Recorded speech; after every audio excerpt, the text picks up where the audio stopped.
আসসালামু আলাইকুম। আপনি কি অনেকদিন ধরে দোয়া করছেন কিন্তু কবুল হচ্ছে না?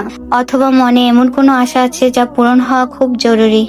তবে আজকের এই ছোট আমলটি আপনার জন্য। আসরের নামাজের পর জায়নামাজে বসে মাত্র একবার এই দোয়াটি পাঠ করুন। এটি কোরআন দ্বারা প্রমাণিত একটি অত্যন্ত শক্তিশালী আমল। আমলটি হচ্ছে প্রথমে 3 বার দুরূদ শরীফ পাঠ করুন। এরপর পাঠ করুন ইয়া হাইয়ুল ইয়া কাইয়ুম ইয়া যাল জালালি ওয়াল ইকরাম।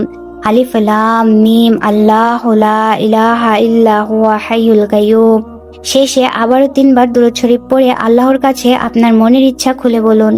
এই দোয়াটি মূলত আল্লাহর কিছু অত্যন্ত শক্তিশালী নামের সমষ্টি, যাকে ইসলামে ইসমে আজম বলা হয়।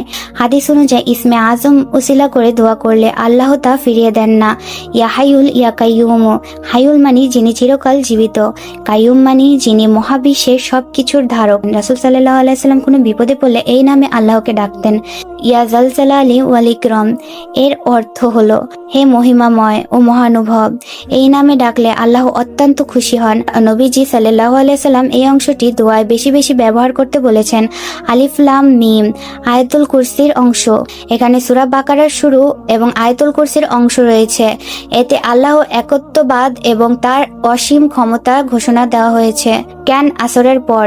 আসরের নামাজের পর থেকে মাগরিব পর্যন্ত সময়টি দোয়া কবুলের অত্যন্ত গুরুত্বপূর্ণ সময়।